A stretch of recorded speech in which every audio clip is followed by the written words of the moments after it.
While Fex was growing up, he had always been told humans were weak creatures. They had to rely on others' power to survive, but after seeing Leo, he could tell this wasn't true, or at least what they used to know about humans no longer applied. Before heading up to the stage, Fex looked around the room and spotted Erin. To his surprise, she was standing right next to Quinn. "He didn't already make her his, did he? But how? My charm didn't even work against her," Fex said. "Still, it doesn't seem like she's been blooded by anyone. Maybe I can still use her." The group caught Fex looking over in their direction. The next thing they noticed was a cheesy wink with a smile. Seeing this, they all wondered who the wink was directed at, and cringed a little inside. "That wink wasn't towards you, was it?" Layla asked, thinking it was meant for Quinn. "I guess," Quinn replied. It had to be at him, he thought. He was the only one who knew who Fex was, and he was looking right at them. Although the wink was directed at Erin, she had no clue of this either. In fact, she could hardly remember seeing the boy. The only thing she could remember was the embarrassment she had to face in front of that cheesy guy, and her face would heat up. "Maybe he has a thing for you," Layla said.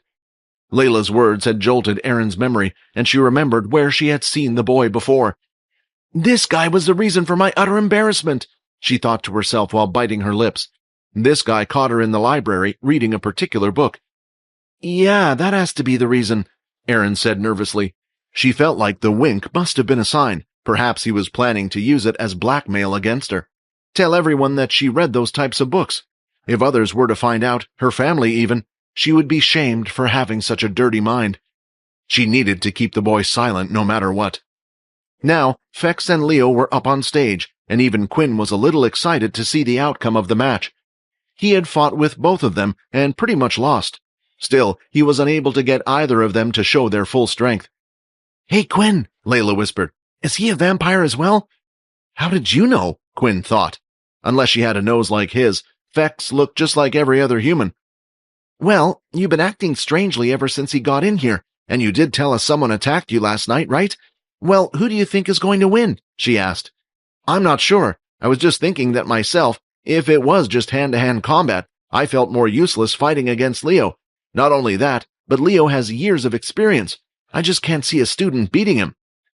Layla then went to have a closer look at Fex. He did indeed seem young, the same age as all of them. "Well, if it's like the books I've read, vampires can live for a lot longer than humans. Some of them are eternal, so maybe he looks young just because he wants to." "Is that true?" Quinn asked the system. "Yes, vampires can slow down the aging process, although there are methods to do this. A vampire can either go into eternal slumber. It's a method they use to stop their heart beating and everything inside their body. In a way, it's a near-death-like state. The only way to wake a vampire from eternal slumber is to have them take a drop of blood from the same family. During this period, they will not age, and their body will not deteriorate. The second method, well, let's just say the second method isn't very nice." Quinn had long learnt if the system didn't want to elaborate on any details, even if Quinn asked, it would choose to remain quiet. It made him wonder just who was able to create such an advanced AI, to the point where it seemed no different from a human. No technology that he knew of was able to do that yet. "Well, if this vampire is a lot older than he looks, then maybe he and Leo will be evenly matched," Quinn replied. "I doubt that," the system added. "The boy in front of you, I don't have any memory of him in our records, and the way he acts would also suggest he has a young mind. If I was to take a guess, he should be no older than you." Watching this fight would be an excellent insight for Quinn. He still had no idea how strong other vampires were, and this would be his first look at another one for him. Leo got into the same fighting stance as before and moved his fingers, telling Fex to come forward. Unlike Quinn, Fex didn't rush ahead and walked calmly over. Then, when their fists were a touching distance away, Fex got into a fighting stance of his own. When looking at the two, their fighting stances were quite different. Leo had both hands out in front of him, similar to karate or a little like boxing, while Fex had both hands down by his side, but his knees were slightly bent. Slowly, Fex was circling Leo. The tension was high, not knowing when either of them would attack. Fex was the first to strike. He came in throwing his fists in quick succession, two to the head and then another to the body. However, just like before, by using his palms, Leo was able to knock them away. He could block them, Fex thought, but I only pulled back on my speed a little. I was sure from watching the match earlier this would be fast enough." After blocking the attacks, Leo followed up with a kick aimed toward Fex's head.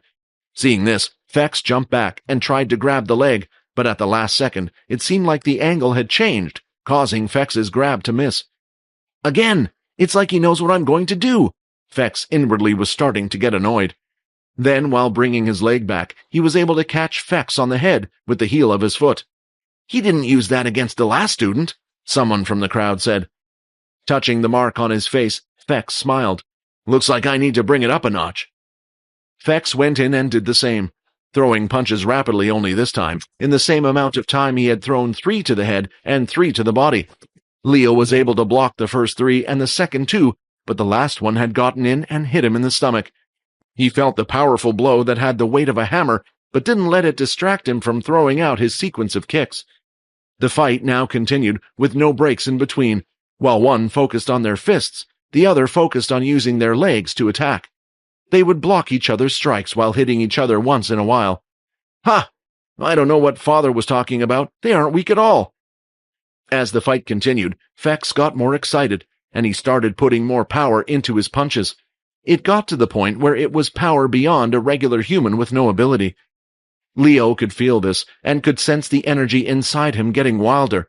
At first, he thought he had never seen such a fighting style or martial art before, so Leo decided to lead him on, hoping he would reveal everything he had, but perhaps he had played with the boy too long.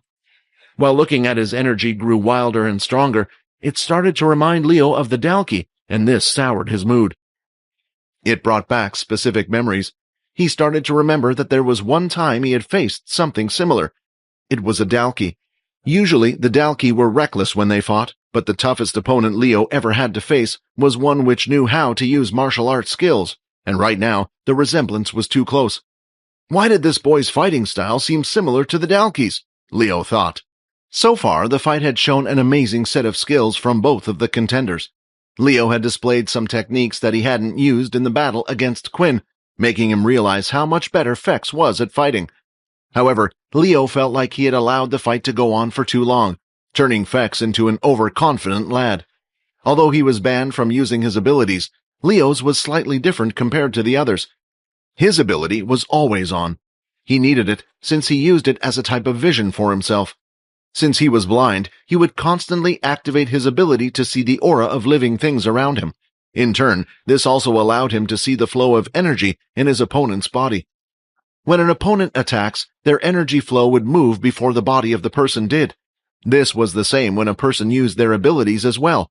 If Leo concentrated by just a half, he could change his vision to almost a bird's-eye view, being able to sense all those around him. It was thanks to this skill that he was able to survive countless near-death situations during the war. However, even if others were to have this ability, it would be useless in the hands of someone unable to exploit it. Fex threw out stiff and straight fast blows with the fist, but knowing what he was going to do beforehand, Leo was able to block all of the attacks. "What? But I was sure I increased the speed quick enough so he wouldn't be able to block it," Fex thought.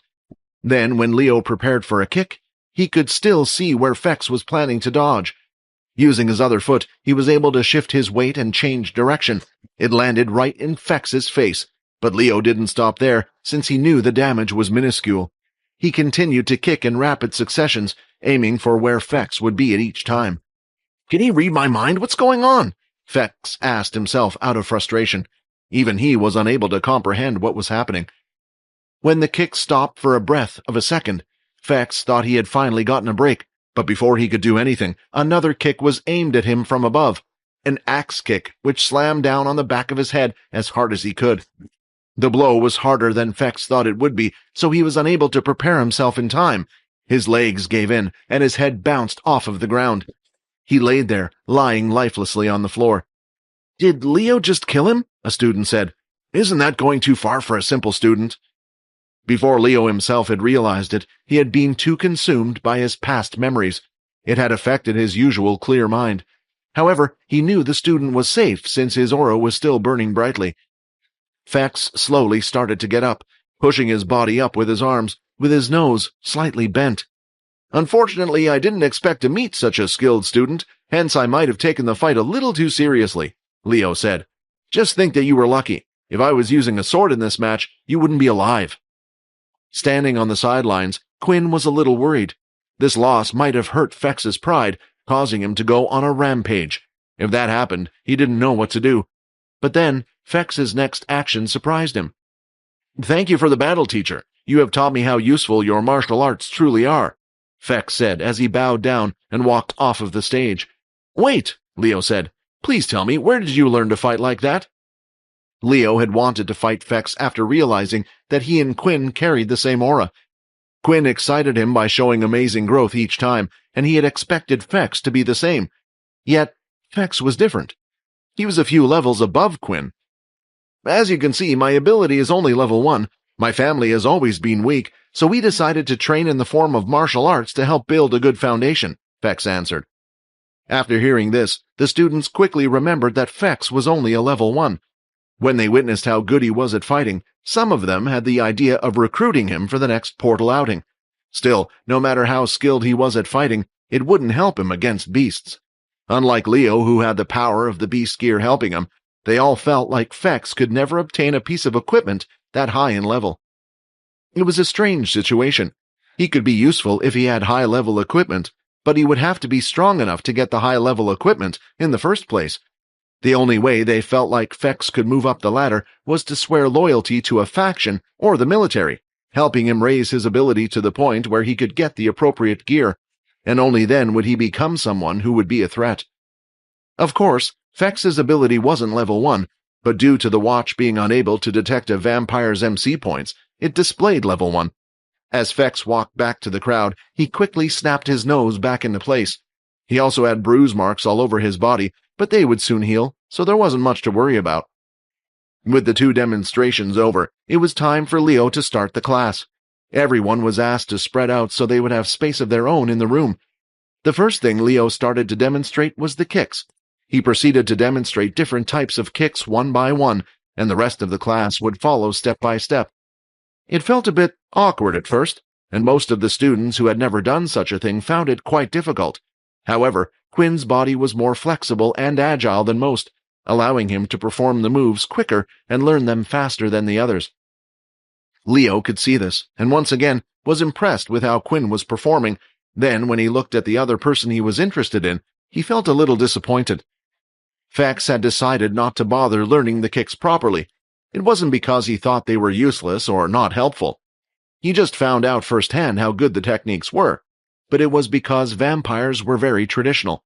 If they were to alter their arts or try to use something else, they would not be happy with him at all. While performing the different sets of kicks, Quinn started thinking. While punching, he was able to combine the blood spray with it. While throwing his fist, he used the blood swipe. Perhaps there might be some way to combine the blood swipe with his kicks, creating a new skill of his own, although he would have to wait to practice this on his own later. Leo had demonstrated a total of 3 different kicks. One was the roundhouse kick, which was a kick that came out from the side. The other was using their dominant foot. Then they also had to practice the kick using their subdominant foot. The third kick was the axe kick performed at the end, lifting the leg upward and then down using your heel to hit the enemy. Once he had finished demonstrating all the kicks, it was time for them to test them out against each other. Leo asked the group to get into pairs and spar with each other. However, they were only allowed to perform these 3 kicks with each other, while only blocking using their legs or dodging. This was Quinn's chance to approach Fex, as he could see he was all on his own, since no one wanted to pair up with him. It was clear from the start that no one would want to go up against Fex, and this time it wasn't just because he was a level 1. He had put on an impressive performance, and it was clear that if they were to go up against him, they would stand no chance.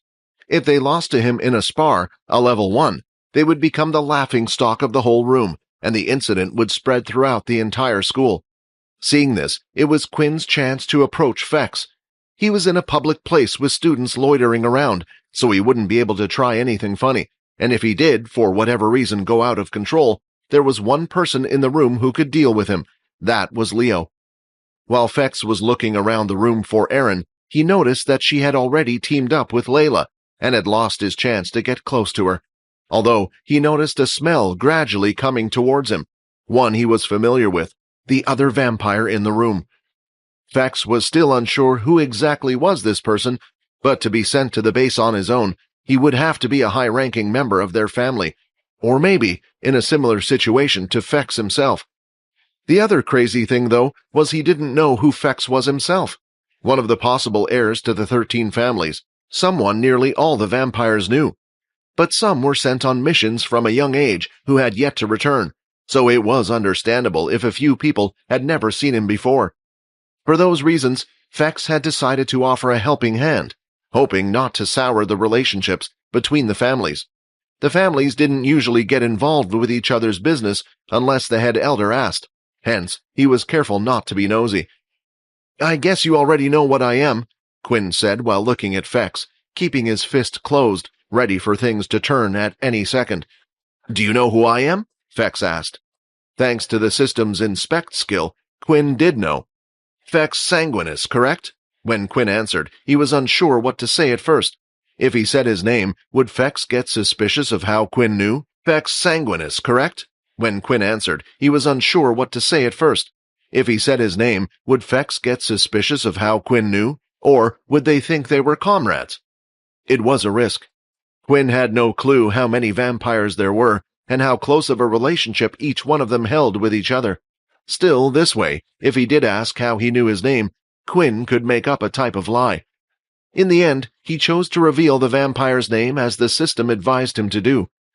"Quinn, I'm warning you right now. Never reveal your family name to another vampire. If you do, they will target you," the system said. "But can't he use his inspect skill as well?" Quinn asked. "That is unique to the system, Quinn. You are not an ordinary vampire. The others don't have this kind of system like yours. This whole thing you are going through, you are the first person to experience it. This is why I can't help you as much along the way. There are still some things that I don't know about the system."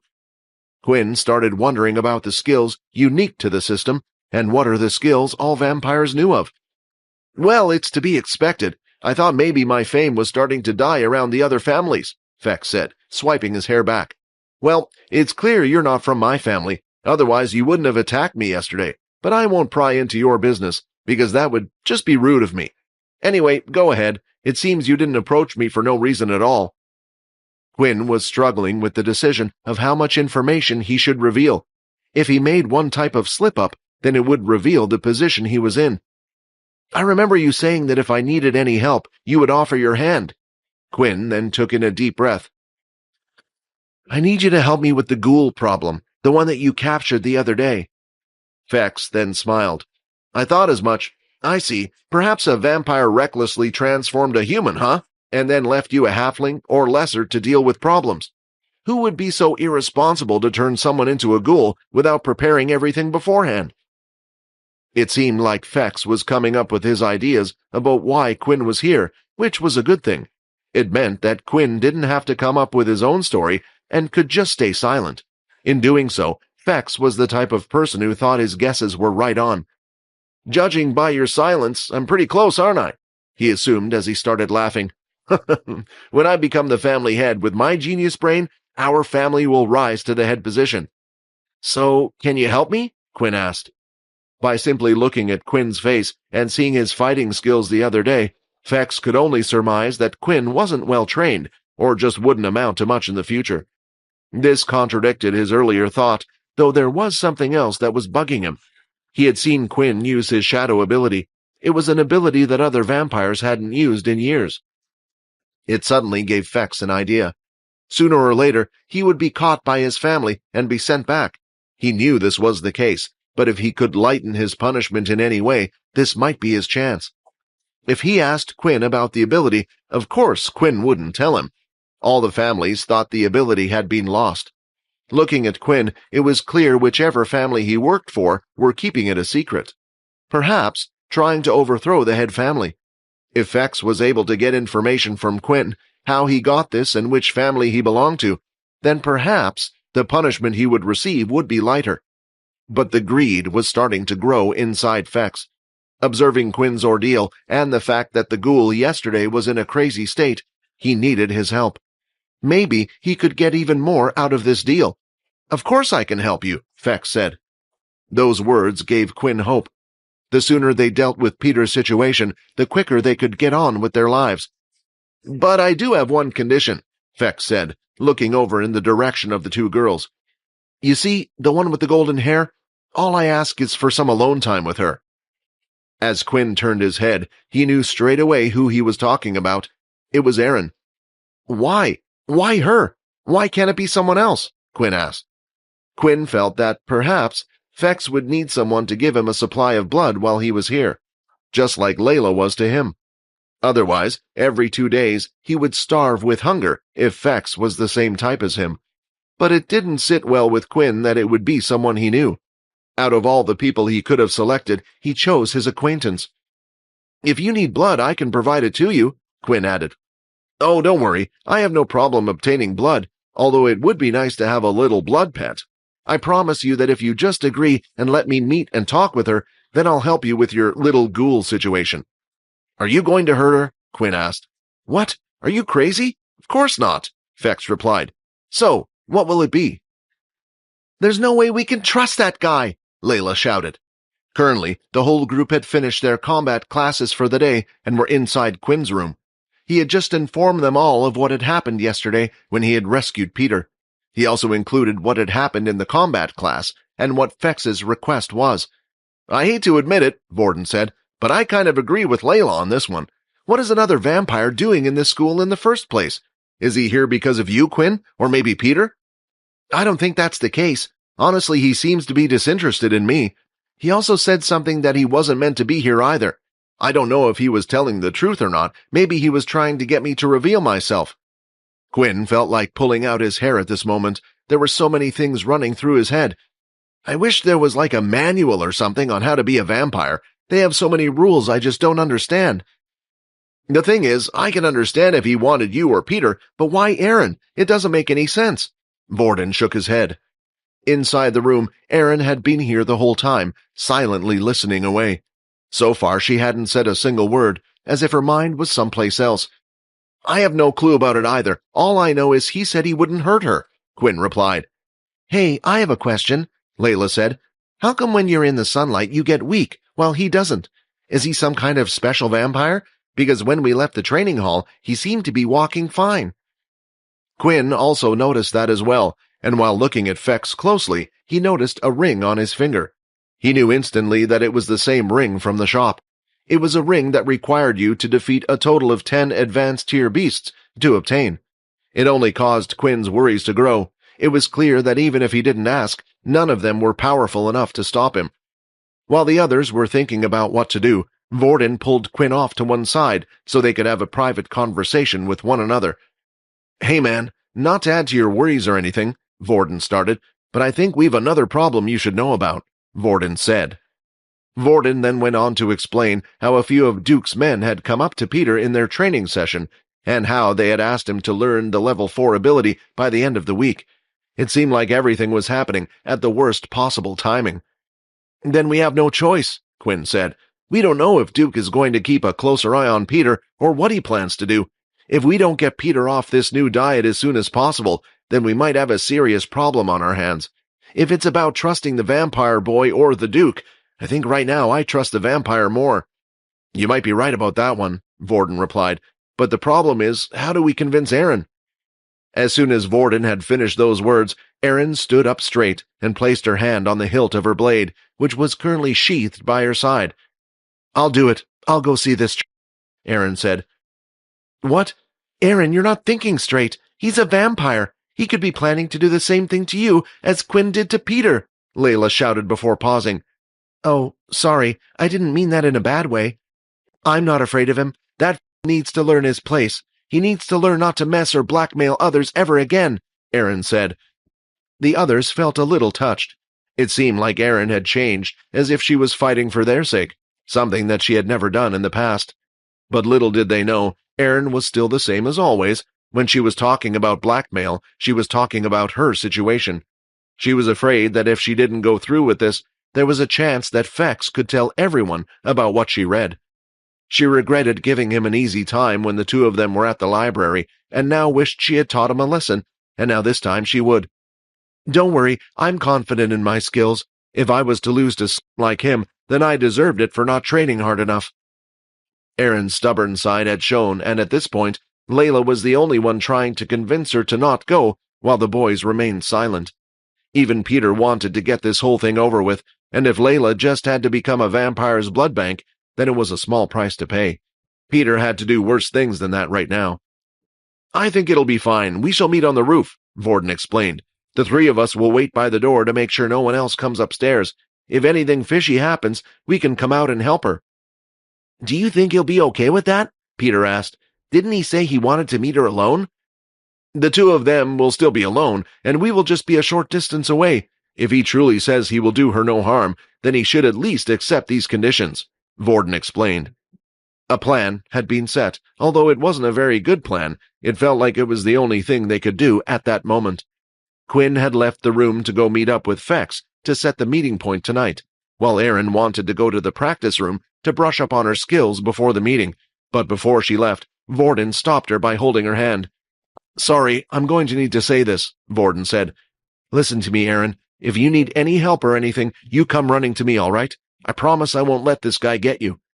"Vorden, you are the only trustworthy one in this group. I would never rely on any of the others to protect me." Erin still believed Vorden was the best option out of everyone out there. She had seen him get serious and even beat a student from one of the Big Four. Although Quinn was powerful, he had too many weaknesses an enemy could exploit if they were to find them out. "What the hell? Why doesn't he treat me like that?" Layla asked in disbelief. "Am I the only one he treats like... What the hell did I do?" Vorden had grown close to his circle around him. He had never had this many people close to him before, and Erin was one of the very few people who had approached him first. He didn't want to upset this little family he had subconsciously created. Unfortunately, Layla got the short end of the stick due to the little misunderstanding about the relationship between Quinn and her. Vorden then went off with Peter to gather the strongest abilities he could find, first heading to find Berg and one other ability. It was a calm day. It wasn't too hot, and it hadn't rained in a few days, so the ground was dry. Quinn stood there opposite Fex, behind the roof door. The door was slightly open as the four of them peeked to have a look at what was going on. Erin's hand was twitching as she had it hovered over her sword's hilt. The others had to do everything in their power to convince her not to go out there and start a fight straight away. They were interested in what Fex had to say, and if she was to go out with her head full of steam right now, it would ruin everything. The best option for them was to come out of this with no fighting. If that did happen, Vorden was prepared. He currently had an ice ability, a fire ability, and also a slow regenerative ability. While trying to get the ability, it took him longer than he thought, since he couldn't find the original person he got it from last time. Luckily, at the last moment, he was able to find another student with a similar but weaker version of the ability. He needed to make sure to keep the regenerative ability in case things didn't go to plan. If Fex didn't have a solution, then once again he would have to prepare himself to remove another body part. It was also unlikely that he would be able to get Syl to fight for them anyway. At most, Vorden could convince Rayton. Syl was unreliable, so Vorden never went into a fight relying on him. "So you understand the terms then?" Quinn said. "We will be waiting just on the other side of that door, and if anything happens to her, we will—" "I know," Fex said with a yawn. "I already gave you my word, didn't I? You should already know a vampire's word is sacred. It's something that cannot be easily broken." "And about the ghoul problem, you promise you'll help us straight after, right?" Quinn asked. "I already have it sorted," Fex said confidently. "Just a fair warning, she knows what you are, so she will be cautious," Quinn replied. "Looks like you're breaking rules all over the place," Fex said. "I guess it isn't a problem if you plan to turn her eventually." Fex had never seen a vampire break all the rules so casually. There was only one person who was as daring as him, and that was Fex himself. Most vampires were boring and strict, very traditional in the sense, and had been so for many years. It was why Fex yearned to go to the human world. The more he was finding out about Quinn, the more his interest grew. But with his position, he could get away with a few things here or there. While Quinn had never seen him before, he felt like the more he stayed around this guy, perhaps more interesting events would start to unfold. Quinn had done everything he could, but it was still hard for him to trust Fex. Even the system didn't seem to have a solution to the current problem. so he just wondered what Fex had that they didn't. As soon as she opened the door, Erin was ready to head out in his place. "Erin, please remember the plan," Layla said. Erin nodded and then headed straight out as the other three watched from behind the door. At first, Erin walked slowly, but as she got closer and closer to Fex, she started to walk faster. The closer she got to him, the more annoyed she was at seeing his face. "Oh, the beautiful Goldilocks has finally come out. I have a proposal for you," Fex said. But suddenly the walking turned into a jog. After hearing Fex's voice, the anger inside her only got worse, and then finally she had enough and pulled out her sword. "I thought I had already warned you. If you were to mention what you saw in the library, I would teach you a lesson," she shouted. "Looks like she isn't sticking to the plan," Layla said. "The library? Have these two met before?" Peter asked. "It seems like there might be a bit of tension between the two that we didn't know about before," Quinn added. "Damn it!" Vorden shouted. "She's going to get herself killed." As Vorden went to open the door, Quinn pulled him back. "Just wait, Vorden. If he wanted to harm her, why would he do it in front of us? And if he did kill all of us here, then he would only be hunted down by the school." What Quinn said made a lot of sense to Vorden. Still, he couldn't help but worry. Hearing Erin's words, Fex was a bit confused. He could tell she was angry, but apparently it had something to do with their last meeting. Wait, it couldn't have something to do with that book, could it? As she charged forward, her face had now gone bright red once again, and she pulled out her sword, but suddenly her movement started to slow as she felt something wrapping around her legs and arms. When she looked at Fex, she could see him doing something with his hands. "That's it, I'm going to save her," Vorden said. "Wait!" Peter shouted. "That's the same thing he did to me. I don't think he's trying to hurt her." The string-like substance continued to tangle all over her body. When Erin looked around, she noticed that there were small little daggers placed around the roof, with a little ring on top. Finally, she was completely restricted and could no longer move. Erin was not at the level where she could use the ice abilities with just her mind. She still required small movements with her hands to activate her ability. She would need to be at least a level 7 ice ability user for that. So right now, she was completely defenseless. Other than her weapon, she had no other piece of beast gear on her, so her strength was that of a regular person, so there was no way for her to break the strings around her. "You know, after you left, I read that book myself. No wonder you got so heated up," Fex remarked. "If you would like to do the things mentioned in that book, I'd be happy to help you." "That's what I get for being nice," Fex said. "Anyway, hear me out. During my time here, I need a puppet as well as a food source. Now, since you decided to punish me in the library, you have the grace of becoming both of those things." "Quinn, do you understand what he's saying?" Layla asked. "I have no clue. I mean, I understand the food part, but the puppet thing I have no idea," Quinn replied. "System, is he talking about turning her into a vampire?" Quinn asked. "No, the Sanguinus family has the ability of string. However, their combat style is unique. They are extremely nimble and skilled with their fingers, but their actual combat powers are lacking." Hearing this didn't make Quinn feel any better.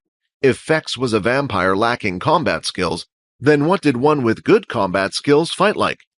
To perform at the best of their ability, they need something called a puppet to do combat for them, while they control them behind the scenes. Fex then walked up behind Erin, while walking a selective path towards her, avoiding all the strings attached to the small blades he had thrown. "I'm not becoming your puppet," Erin shouted. "I'm afraid you don't have much of a choice," Fex replied, as he stabbed 12 needles in her back. As the 12 needles were implanted into Erin's body, a strange feeling started to overcome her senses. It was as if something had clicked in her brain. The strings that were binding her feet and hands were loosened and started to disintegrate until they were no longer holding her back. "What did you do to me?" Erin asked. "I wanted to show you what being my puppet means," Fex replied. Erin went to swing her sword and moved about, yet it seemed like her movements were back to normal. They weren't slow and everything, so she tried to do what she could do before. Still, she felt like something was tugging at the back of her brain. "Whatever you did to me, get rid of it now!" She lunged forward and swung down her sword. However, as she did, Fex moved a single fingertip, and concurrently, the course of her sword changed, missing the target and merely swinging to the side. "My body! Did it just move on its own?" It was a strange feeling for Erin to suddenly lose control like that. "Let's see what you got!" Fex shouted. He was now moving his fingers at an incredibly fast speed, and for every different action that he did, It would move Erin's body. At first, Erin tried to resist and fight against Fex's control, but it felt useless, as if she couldn't do anything. When she soon realized that there was nothing she could do, she stopped resisting and just went with the flow. Doing this, she started to realize something. Fex wasn't just moving her body about in a random order, but he was performing a certain set of moves. Her swordsmanship was faster and more skillful than before, and the sound of her strikes upon sliding through the air sounded fast and harsh.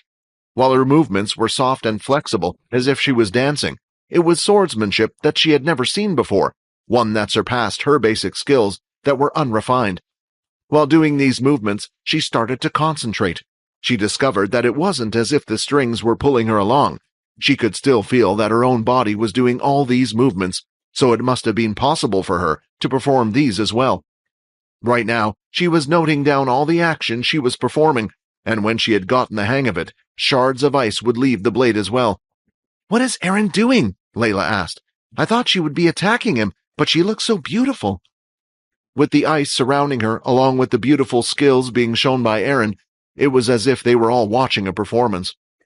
"I don't think it's her look," Vorden said as he pointed at Fex, who was at the back, moving his hands and fingers. "You're a lot better than I thought you were going to be," said Fex. "It looks like I was right to choose you." When Fex had seen enough, he detached the strings that were on Erin, and she suddenly stopped right there. Her body was no longer being guided by the strings. Immediately, not wanting to forget the feeling she just had, she tried performing the same movements. At the start, it seemed to be going well, but then, the movements just didn't have the same flair as when she was attached. She tried again and again, like a person who was possessed, but it was nowhere near the same level that she was performing before. "You! Show me again! Do what you just did again!" Erin demanded. Now, Fex said, "if you started to demand things from me and I complied without complaints, it wouldn't be very fair, would it? A relationship should work in two ways." "If you don't want to tell me about it, you know I can just start getting nasty." Lifting her hands, Erin planned to use her ice abilities this time before he got close to activating his weird puppet thing once again. But her hand stopped midway as a little tingling feeling reappeared at the back of her head again. "Oh, I'm afraid it's a little too late. You see, with the needles implanted in you, I can reattach my strings to you at any point in time," Fex explained. "Now that I have shown you how my swordsmanship works, it's time that I get something in return." Walking towards the lady, step by step, Fex got closer, and right now, there wasn't a thing she could do to stop him. "I can't take this anymore. It's not fair on Erin. We forced her into this, and it's clear that she doesn't want to go through with it. What if he's planning to turn her? I'm going," Vorden said as he barged through the roof door. "Wait!" Quinn shouted. They were so close that Quinn didn't want to ruin the deal they had. So far, he had stayed true to his word, and Erin didn't have a mark on her. He felt like he was so close to solving the problem with Peter, but after hearing Vorden's words, Quinn realized how selfish he was being. Erin had no reason to be involved in their affairs. None of them here did. Only Peter and Quinn needed to be there, and if he wanted to solve his problems, he should have come up with his solutions, instead of trying to rely on someone else. As soon as he heard that Fex had a plan, he immediately decided to take the easy route of asking him, rather than trying to brainstorm for an appropriate method. "Let's switch, Vorden. I'll teach this guy a lesson," Rayton said. "No, they're my friends, and this time I'm going to do something about it myself." As Vorden ran out, he gathered a fireball in his hands and was getting ready to throw it toward Fex. However, just as Vorden was about to let the flames go, Erin's body had moved and was now right in front of him. She slashed her sword down, and Vorden had to jump out of the way, rolling onto the floor. "Vorden, that wasn't me," she said. "How dirty!" Vorden shouted. "You're going to use her as a shield? Why don't you fight yourself?" With Erin getting in between the two, Vorden was unable to use his full strength. At any point in time, Fex was able to move her to either block the attack or get in between the two of them. Then, a gust of wind seemed to go straight past Vorden as he felt his hair rise. When he looked in front of him, he could see Quinn running past with all his beast gear on. He had his boots activated and was rushing forward at full speed. Just like before, Fex moved Erin in front and commanded her to strike her sword, but Quinn showed no signs of slowing down, and it looked like he wasn't even going to bother dodging. "Shadow control!" Just before the sword reached his side, he lifted the shadow from underneath his foot and blocked the attack, slowing it down. Then, using the flash step, Quinn was able to appear behind Erin and went straight for Fex. "Wait!" Fex shouted. "Stop! This wasn't my intention. You guys win," he said as he held up both hands. Just what was Fex planning? With his arms raised, it truly did look like Fex had already surrendered. Not only that, but Erin was freed from her constraints. She could finally move by herself again. As soon as she felt the weird connection leave her body, she had decided to take a few steps back, and was now standing near the door beside Peter and Layla. "Come on in, Quinn," Vorden shouted. "With the two of us, we can easily take this guy out." However, Quinn was still cautious. He had no intention to let his guard down. He remembered fighting Fex last time, and also saw him go up against Leo. If Vorden had seen these things, perhaps he wouldn't have been as confident as he was right now either. "There is no trick," said Fex. "You can ask the girl who I have broken off the connection with. I have done what I wanted to do. All I wanted was to show the girl what would be like if she was to become my puppet. I just presented the power and skills that I would share with her, and in return, I was going to ask for some blood. Did I do something wrong?" Quinn then pulled out a flask from one of his trousers pockets and threw it over to Fex, who was able to catch it. Fex opened up the lid and could smell the sweet fragrance emitting from the bottle. "If you need more blood, then you can just come to me," Quinn said. "Just leave us be, and I won't get in your way and obstruct your mission, so you shouldn't get in the way of mine." Fex then gulped blood from the flask as a huge grin slowly made its way to his face. "Wow, it's pretty fresh, but as I told you before, getting blood here isn't a problem for me. Look, I didn't want to sour the relationship between us two. As I have said, this is all a misunderstanding. Did I ever hurt her?" "You took control of her body and you forced her to attack me," Vorden said. "Just get rid of whatever you put into her body. In that way, you won't be able to control her again." "It looks like I've hit a nerve there. I didn't realize she was already taken," Fex said. "As fellow vampires, we should be looking out for each other. As a sign of our friendship, I shall do as you ask and remove the needles." Quinn was wondering why Fex's tune changed so quickly. Before, it seemed as if he was ignoring him, and now he wanted the two of them to be friends. It just didn't make any sense to him. Could he have realized that Quinn was different from the other vampires?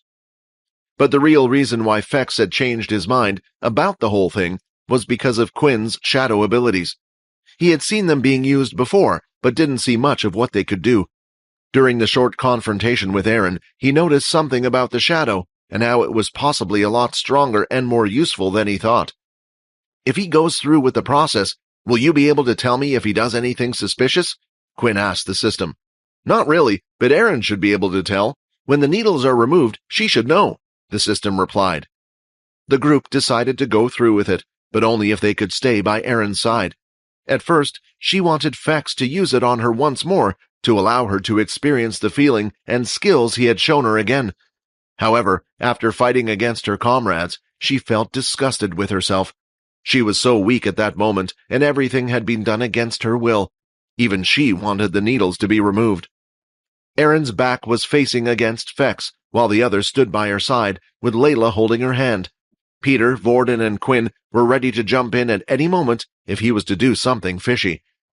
The strings were connected to Erin once more, and she felt the tingling sensation at the back of her mind. Fex then yanked out his hand, and at the same time, all 12 needles that were attached to her body were pulled out simultaneously. "It's done," Fex said. The others saw the needles had been removed, and Erin could no longer sense a strange feeling inside her body. "If you ever wish to become my puppet again, feel free to find me." "Come on, let's get out of here," Layla said, as she started to walk off with the others towards the exit. "Wait, don't you want help with your ghoul situation?" Fex asked. Quinn had thought, since Fex hadn't got what he originally wanted, that there was no reason for him to keep his side of the deal. His words right now were a surprise to him. "I may not follow many of the vampire's traditions, but I do follow one, and that's to always keep my word. You did as you said, and you brought her to me. Now, in return, I will help you." The girl started walking ahead. Layla had decided she didn't want to be part of this anymore, and it looked like Erin was worn out by the whole thing. If the boys wanted to go through with the original plan, then she trusted Quinn to make the right decision. "We can't trust this matter to him," Vorden said. "I'm telling you." But time was running out. It was night, and they didn't have much longer until the curfew. Vorden would have to go through the pain of having his limbs removed again. Also, so far, Fex had kept all of his promises, so why would he suddenly break one now? Please, Quinn said, help us. Very well, Fex replied. Follow me. As the three boys followed Fex, they couldn't help but wonder what kind of plan he had. He said he had prepared everything beforehand. Quinn was thinking of all the possibilities. Given how young Fex was, and how the system hadn't recognized him, it was clear that the two vampire minds were a generation apart. This means, perhaps, some things had changed that even the system didn't know about. Maybe in this period, they were able to find a substitute for the human flesh. Whatever the plan might have been, it had to be better than letting Peter kill people randomly. As they followed Fex, they realized that he was leading them back to the student dorms, until finally they had reached a room not too far away from theirs, located at the end of the hall. It was the last room. I hope you're hungry, Fex said as he opened the door. As soon as they entered the room, their jaws had nearly dropped to the floor. Quinn immediately looked out in the hall to see if anyone had seen them before closing the door shut. What is the meaning of this? Quinn asked. Currently on the floor were 7 different students who had been tied up. They each had a blindfold around their eyes and a piece of cloth gagging their mouths. Their arms and legs were tied up using the same type of string that had been used on Peter. This is what someone should have done before they turned him into a ghoul. I noticed he is a crazy ghoul, so he shouldn't need much human flesh to evolve. He would need a different type, right? So here you are. I brought you a different person he can eat for each day of the week, Fex explained. Quinn realized then that it wasn't that the system didn't have any way and Fex did. It was the fact that they were 2 different types of vampires. The system knew that Quinn would never consider this an option, so it never suggested that. While Fex, even though he was interested in humans, saw them just as a thing to be used. So what, you plan to just kill these students? Vorden asked. The school would find out if 7 students just went missing. This isn't a plan. Hey, now look who's being the stupid one. No one said anything about killing, Fex replied. The size of meat that a ghoul needs to eat only needs to be about that of a shoe, so there's no need to kill, no need for the school to find out. But won't they say something happened? If I was them, as soon as we leave, I would get out of here, Peter said, worried as he saw the students wriggling, scared for their lives. Although you guys seem to be friends, it's like you don't know much about vampires, do you? Fex shook his head. If I use my influence powers, then I can make them forget anything ever happened. As for their missing limbs, I can replace them with a memory saying they lost them in an accident fighting with each other. While Quinn was thinking of different ways to help Peter, he too had come up with a similar option. The only problem was, Quinn wasn't confident in his influence skills. Whether it worked or not depended on 2 things. The person he used it on should have a weak mental strength, and his charm stats, which were low at the moment. If there was a chance it didn't work, then Quinn would have to kill someone with his own hands. The killing wasn't the part that Quinn didn't like, but killing someone who had done nothing wrong or no harm to him was different.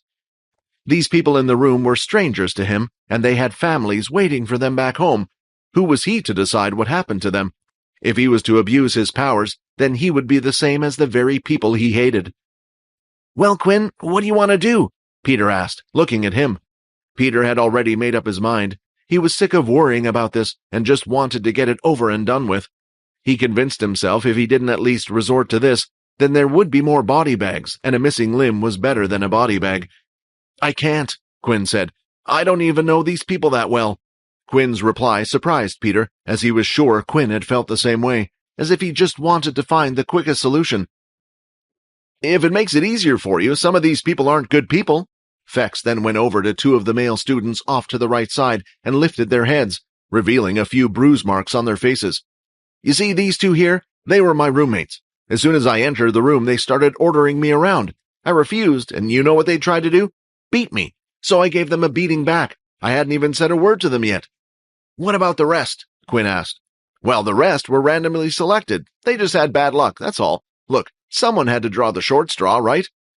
While Vorden was looking at the students, he recognized one of the female students. It was the same girl who he had copied the regenerative ability off the other day. Now it made sense why he couldn't find her earlier. It must have been due to Fex keeping her in this room. Seeing this, though, gave him an idea. Quinn, there is something we can do, Vorden said.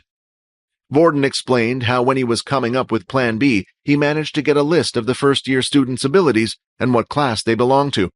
On this list, it stated that out of all the first years, 3 students had regenerative abilities. Before, he had never considered this an option. Only now that they were able to erase their memories did he think of this. "There's still a problem," Quinn said. "Even if we manage to get those 3 students, we still need 2 more." "But at least it's a start, Quinn," Vorden replied. They explained their plan to Fex. After all, they needed him to make sure he erased their memories. Although he complained a little, he did accept it in the end. He then lifted the female student off the ground, who had regenerative ability. "I'm telling you guys, we could get this all over and done with. Are you sure you want to do it this way?" Fex asked. Quinn nodded in response. "All right then." Fex then pushed the female student towards Quinn, and he managed to grab her just before she tripped and fell over. "This is your problem, not mine. I'm not going to do everything, so one of you is going to have to cut off her body part. I'm not a sicko who gets pleasure seeing people in pain, so I'm afraid I'm not going to volunteer myself." The boys started to discuss who was going to cut off the limb, since none of them were ready. Vorden knew firsthand what the pain was like, and argued that he had already done his part, while Quinn was the one who cut off Vorden's leg. In the end, it was a unanimous decision that Peter should be the one to do it. He had similar strength as Quinn, so he should be able to cut it off clean. Peter grabbed the meat cleaver from the kitchen counter and walked over to the female, all the while Vorden and Quinn held her down on the floor. This time, they had also put several towels where the cut was supposed to be made, to not make a big mess like the last time. The two had to hold her down, even though her mouth was already gagged. Furthermore, she was blindfolded, but she had heard the whole conversation going on between all of the people in the room. At first, she thought it was a twisted, sick joke being played by her friends. But as soon as she heard them deliberate and talk more about the matter, she slowly realized that it was becoming a reality. Not being able to see anything either was making her go mad, as she imagined that they might do all sorts of things to her. As Peter kneeled on his knees, his hands were shaking. Quinn and Vorden were strong, so now her movements were minimal, but it didn't stop him from seeing the tears rolling down her face, just underneath the blindfold. "Come on, Peter," Vorden said. "You're happy enough to eat the damn thing, but you can't cut it off." With those words, Peter closed his eyes and swung the meat cleaver down, but at the last second, he tried pulling it back, causing the meat cleaver to only reach halfway through the bone. Muffled screams were heard as blood started to pour down her leg. "Peter, you made it worse," Quinn said, as the two swapped positions.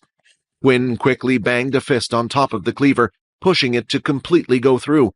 When the leg was detached, he quickly put it inside a black plastic bag. Using one of the towels, they tied it just above the wound and raised her leg to cause the blood flow to slow down. Eventually, it had healed to a point where it was a stump again. The woman was no longer struggling or screaming. She had just passed out from the fear of everything. "4 more times," Quinn said. "We have to do this 4 more times." While the female's leg was being prepared for Peter to eat, Vorden was busy tending to the girl and clearing up the bloody towels. However, before Peter could eat the leg, Quinn went over and dipped his finger into one of the ends. "Blood type A positive." Quinn wanted the O blood type. This way, he would be able to raise his charm stat. He realized that with everything happening around them, they were bound to get caught sooner or later. If that was the case, then one of the most useful skills that he had would be the influence skill. It was why Fex was able to walk around so confidently and didn't have to worry about getting blood. He was confident about his ability to raise the memory of any student regarding that incident ever taking place. It didn't take him much stronger in the battle, but it would in the future. If he could use his influence skill without any worries, then he would also be able to get blood from other students without having to worry about the repercussions. He then licked his finger, and once again the message appeared. "A-positive blood has been consumed. An additional stat point in strength has been added. Strength 18. Peter wasn't feeling hungry at the moment, so the leg this time didn't look as appetizing as before. He thought that it was because he had seen the girl screaming and crying right before it was cut off. Because of that, he didn't feel like eating it just yet. While the others were waiting for the leg to heal and for Peter to start eating, Quinn went over to the other 6 students who were still on the ground. "Inspect." Quinn had used his inspection skill on each of them, and the main thing he was looking for was their blood types. Out of the 6, there were 2 O-negative blood types, 1 AB positive, 1 A positive, and also 2 B positive blood types. While he was here, he might as well increase his stats. The memory of each student would be wiped by Fex anyway, so it would be a waste not to. Quinn then went over to get another knife from the counter and went up to each of the students. He would make a small cut on the bag of the student's calf. He would then dip his finger and take a lick of each one. After taking a drop from each student, Quinn decided to check his new improved stats. Strength 19, Agility 18, Stamina 17, Charm 12. At the moment, these were Quinn's current base stats without wearing any equipment. With the two O blood types, Quinn did as he said he would, putting them into his charm stats. While doing all of these tasks, Fex was keeping a close eye on Quinn and couldn't help but come over.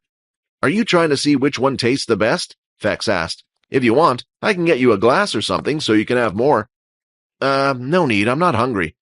As Quinn said those words, he realized that this was the first time he was talking about blood with another vampire, as if it was food.